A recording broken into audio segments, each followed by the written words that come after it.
towards the end of times, the Muslims and the Romans will form an alliance against a third party. Now this is very atypical from the other ahadith, because all the other ahadith mention what? That the Romans on one side and the Muslims on the other side. Correct? So, in my humble opinion, and Allah knows best, these ahadith apply at the beginning of the Armageddon. Things are going to happen where Muslims and Romans will ally with one another. And then that alliance will be destroyed, only to get worse and worse until the Mahdi and Dajjal and Isa come. And Allah knows best. And during this time frame, people will convert from the Roman side to the Muslim side. What are these ahadith of this alliance and treaty? And also these are authentic hadith. This hadith is in Abu Dawood, that Auf ibn Malik al-Ashja'i said, I visited the Prophet ﷺ during the Battle of Tabuk, when he was in the Battle of Tabuk. And his tent was made out of leather. So I sat in front of the tent. The Prophet ﷺ gave me permission. He said, come in, ya Auf. So Auf came. The Prophet ﷺ said to Auf, O Auf, count 6 things before judgment will happen. He gave him a prediction. Number 1, Mawti, my death. Auf said, as soon as I heard that, I was shocked and saddened. SubhanAllah. The first sign of Judgment Day is the death of the Prophet ﷺ. Number 2, he said, Fathu Bayt al-Maqdis, the conquest of Maqdis. Has that happened? Yes, in Abu Bakr's time. And when he said this, it was impossible to even think of Bayt al-Maqdis being in Muslim lands.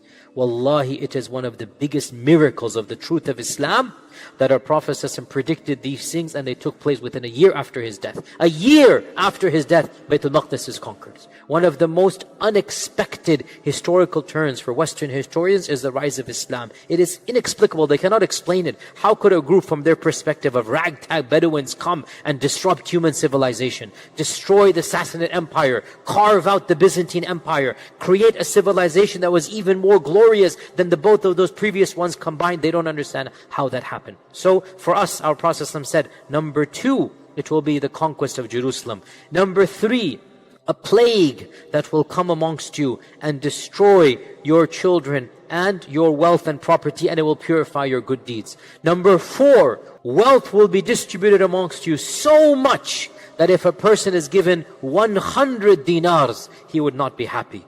The Sahaba were very poor. 1 dinar was a big deal. 100 dinars was a fortune to them.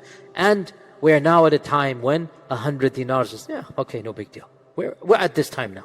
Number 5, there will be a fitna, a trial that will not leave any of your houses except that it will touch it. And then number 6, and this is what we're interested in. Number 6, there will be a treaty between you and the Romans. And then they will betray you and march against you with 80 banners, under each of which will be 12,000 troops.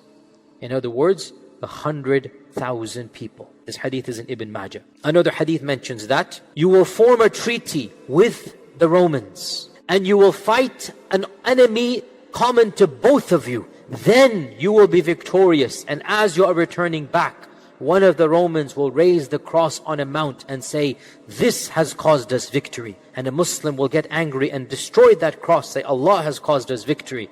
And war will break out, and the Romans will break their truce. And then this incident of marching against you will take place. So these are only 2 or 3 hadith about this. That's it. But they predict another genre of predictions, and that is, there will be a third enemy. Who is that third enemy? Allahu A'lam. But it's neither the Muslim peoples nor the Europeans. There is another power on the rise. May Allah protect us from all of them as well. But anyway, this Allah knows whether that power will be the actual one. So there will be a third race, a third group of people. You and the Romans will join hands in fighting them. And there will be an alliance between you, and you will be victorious. Once that enemy has gotten rid of, then the Romans will essentially break their treaty with you because of this minor skirmish where a Muslim said, no, it's not the cross, and he destroys the cross, and it's between 2 people, but the Romans will take that as an excuse to destroy the treaty, and they will then attack you. They will march against you with 80 banners. Now, many of our modern scholars say this must be a reference to the modern United Nations or whatever. I say Allahu A'lam. 80 flags on one side, every flag has a major 10, 12,000 people. That's a major war. So this is another prediction of a great Armageddon that will take place. And